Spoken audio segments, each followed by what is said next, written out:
Why, hello there, it is 38 days until Elden Ring comes out on February 25th, 2022, and this is the Elden Wait Countdown, where every day I read another item description from the network test to make the wait go by just a little bit quicker. Let's get into it. And today is hopefully the last day of my cardigan's little vacation. It needed a break, as I recently took one myself, and I am here for that, but the cardigan will return. And we are continuing with our final item description about the Prophet set, and today is the Prophet Robe, which says, "Robe of exiled prophets who foresaw that their faith would end in flames, and were persecuted and driven from their homes as a result.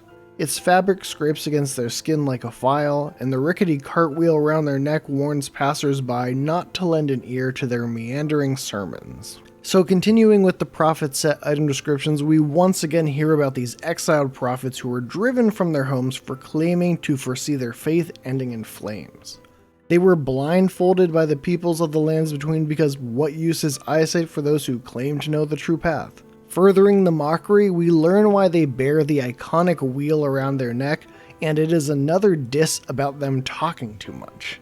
It warns people not to listen to them and their meandering sermons.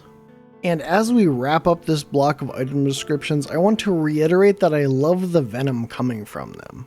I love how these descriptions feel like they were written by the Golden Order, scoffing at these prophets claiming that the end is nigh, after the Golden Order feathered the fate written in the night sky, as we learned from the telescope item description.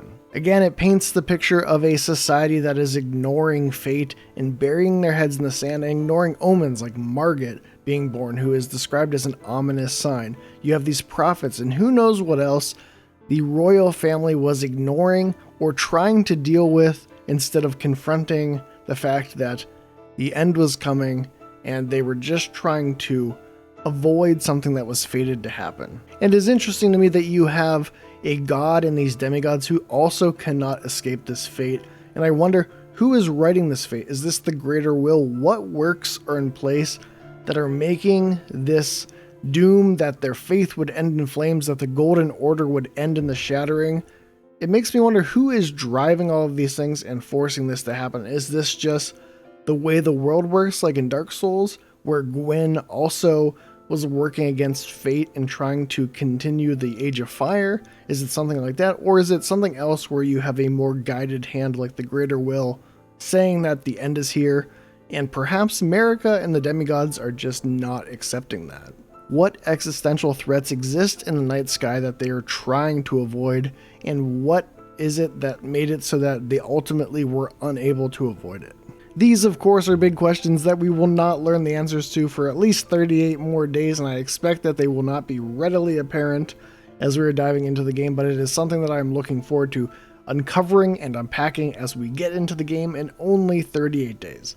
If you enjoyed this video, please consider giving a like, and if you want more item descriptions leading up to the release of Elden Ring, and then you want lore content pulling apart all these things and seeing how right and wrong we were about the picture painted by these item descriptions, please consider subscribing to the Lore Hunter. Thanks for watching.